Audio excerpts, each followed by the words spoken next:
Chinese passports, a symbol of shame, not power. Far from the glowing propaganda that hails the Chinese passport as a badge of rising global prestige, reality abroad tells a darker story. At border after border, Chinese travelers are humiliated, stalled in endless queues, denied visas, or shaken down for bribes, treated with suspicion rather than respect. One passenger at Belgrade's airport recalled, "I handed over my passport. The officer barely looked at me, skipped ahead to the next foreigner, and stamped them instantly. For me, nothing. It felt like a slap." He fumed, "Your economy isn't stronger. Your infrastructure isn't better. So why this contempt?" These tales are no longer rare. On TikTok and other platforms, clips circulate of travelers in Siberia cornered for bribes, in Laos where customs demanded tips, then fabricated bogus fees, and in Kenya where police targeted Chinese nationals for cash. Even in Georgia, travelers promised visa-free entry were stranded at the border. Meanwhile, Japanese and Korean tourists glided through. The contrast is stark, and it shreds official claims by Beijing's tourism spokesman that the passport's value is soaring. Online, bitter jokes capture the mood. Swap it for an American passport, and every door opens. Inside China, the picture is equally suffocating.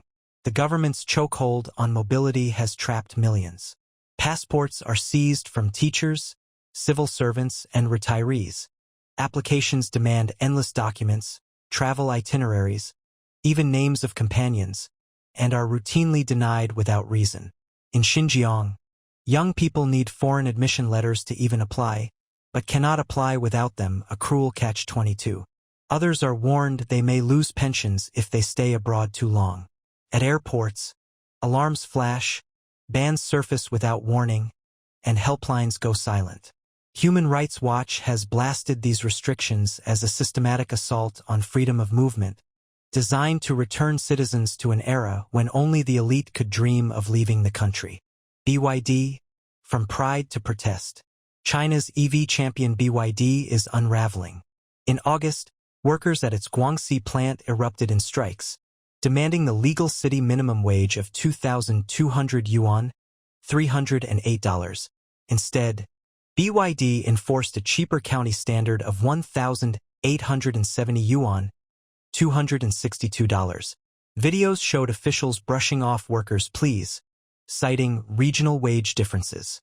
The strike collapsed under state pressure, igniting fury online. A world-class EV giant paying below legal minimums? Ridiculous. Pay slips confirmed the outrage.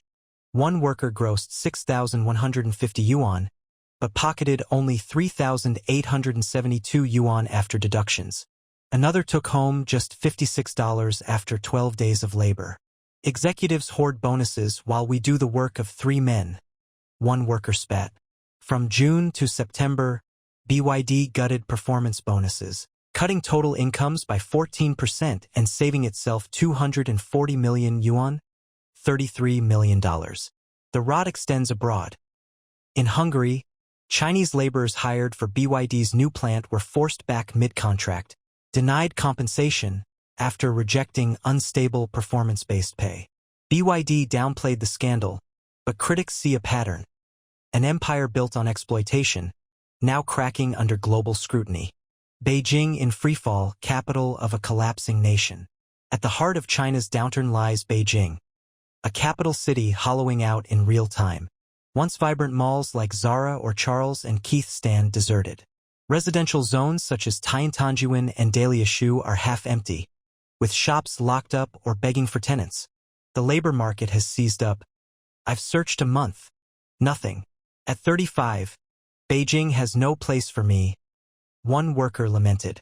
Salaries of 5,000 to 6,000 yuan, $698.30, are no longer livable in the capital.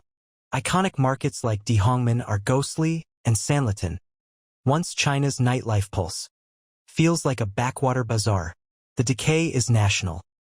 Trains and planes run half full, supermarkets are barren, tech firms slash staff from dozens to a handful. One employee described his company shrinking from 70 to just 5, with benefits erased. Unofficial estimates suggest Beijing alone has lost 4.8 million residents. Commercial real estate is in freefall. Rents have plunged from 15 yuan to as low as 2 yuan per square meter. Analysts now warn Beijing's collapse is not local, but symptomatic of a nationwide unraveling. A society cut off from the world, policies strangling growth, an economy drifting toward clinical death. The U.S. Centers for Disease Control and Prevention, CDC, last week updated its travel advisory for China, warning that the chikungunya outbreak in Foshan City, Guangdong Province, continues to worsen, with an increasing risk of infection for travelers. On Tuesday, August 26, the CDC updated its chikungunya alert for China, noting that the outbreak in Guangdong Province is deteriorating, with most cases concentrated in Foshan City. The CDC maintains a Level 2 travel alert for China, classified as enhanced precautions, urging travelers to take extra mosquito protection measures to reduce the risk of infection. Chikungunya is a viral disease transmitted by Aedes mosquitoes. If travelers experience symptoms such as fever, joint pain, headache, muscle pain, joint swelling, or rash during or after their trip, they should seek immediate medical attention. The CDC states that there is currently no specific treatment for chikungunya. Preventive measures include using mosquito repellent, wearing long-sleeved clothing and long pants, or staying in air-conditioned or screened indoor areas. The CDC also recommends that travelers to chikungunya-affected areas get vaccinated. The CDC emphasizes that pregnant women should reconsider traveling to affected areas in China, particularly in the later stages of pregnancy near full term. The agency notes that if a mother is infected around the time of delivery, the virus may be transmitted to the fetus before or during birth, posing a risk of severe illness for the newborn, including long-term adverse health effects. The advisory indicates that chikungunya vaccination is generally administered postpartum. Pregnant women at high risk of infection who cannot avoid exposure should consult their doctor about the potential risks of the virus to themselves and their fetus, as well as the pros and cons of vaccination, to assess whether to get vaccinated. The World Health Organization, WHO, notes that the virus can cause severe joint pain, leading to physical weakness that may persist for a long time. However, severe symptoms and deaths are rare, typically occurring in infants, the elderly, or those with chronic or pre-existing conditions. According to a South China Morning Post report on Saturday, August 30th, Chinese tourists' desire to visit America's iconic landmarks outweighs their concerns about President Donald Trump's harsh border policies. Despite lingering doubts, many Chinese travelers are still choosing to visit the United States. In the months since Trump took office, tightened border policies have led to stricter visa approvals at U.S. consulates and the possibility of unexpected interrogations at customs for some Chinese citizens. According to an analysis by tourism marketing and technology firm China Trading Desk, U.S. visa approvals for Chinese citizens have become increasingly stringent, with average wait times for visa interviews reaching 289 days and rejection rates rising from 18% in 2021 to 47% in 2024.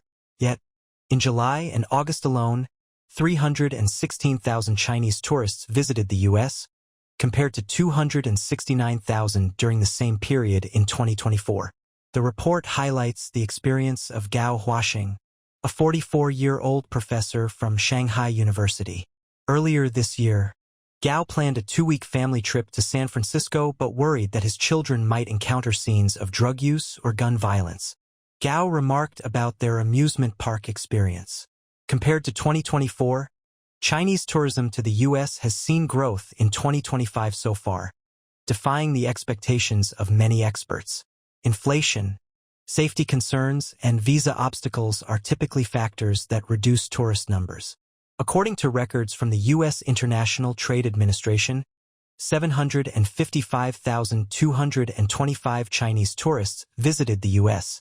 in the first half of 2025, a 2.57% increase compared to the same period in 2024.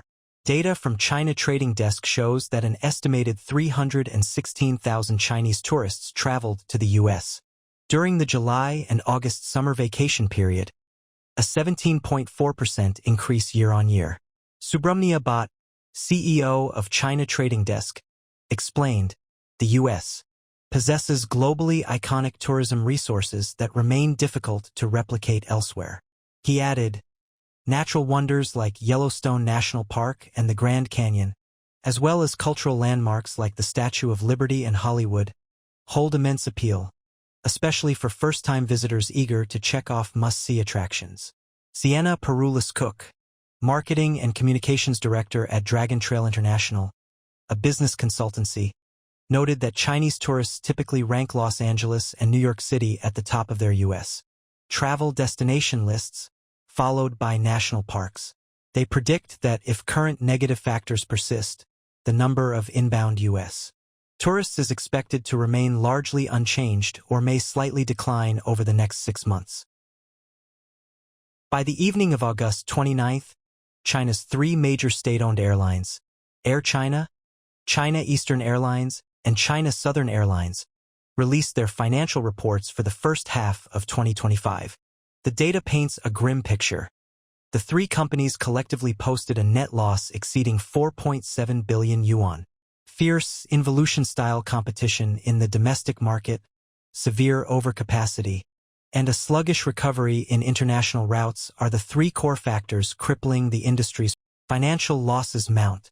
The financial reports reveal that the 3 major airlines recorded a combined net loss of over 4.7 billion yuan RMB. Breaking it down, Air China reported operating revenue of 80.757 billion yuan, but a net loss of 1.806 billion yuan.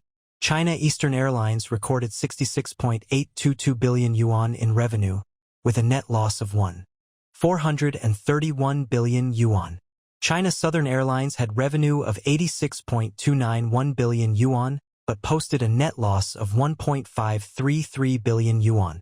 Among Air China's subsidiaries, only Cathay Pacific, Amico, and Shandong Airlines Group reported profits, while others, particularly Shenzhen Airlines, suffered significant losses. China Southern Airlines saw its losses widen by over 20% compared to the same period last year, making it the weakest performer among the 3. Years of losses and mounting debt. The 3 airlines have been bleeding red ink for years. Notably, China Eastern Airlines has accumulated a staggering net loss of over 70 billion yuan from 2020 to 2024. By the end of the first quarter of 2025, its total liabilities reached 244.9 billion yuan, signaling a dire financial situation, indicating an incomplete recovery in international capacity.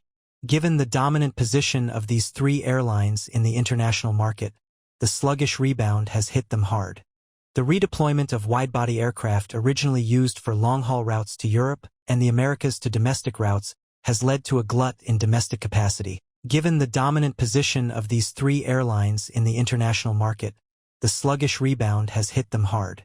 The redeployment of wide-body aircraft originally used for long-haul routes to Europe and the Americas to domestic routes has led to a glut in domestic capacity, driving down ticket prices significantly. The external environment is adding to the industry's burdens. Ongoing U.S.-China trade tensions and frequent policy shifts, coupled with the U.S. scrapping its small parcel duty-free policy, have impacted air cargo carriers. Export data for the first half of 2025 shows an 8.2% decline in China's exports to North America, a trend likely to persist into the second half. Core operational metrics reported by the airlines reveal a universal decline in passenger kilometer revenue, a key indicator of ticket price levels.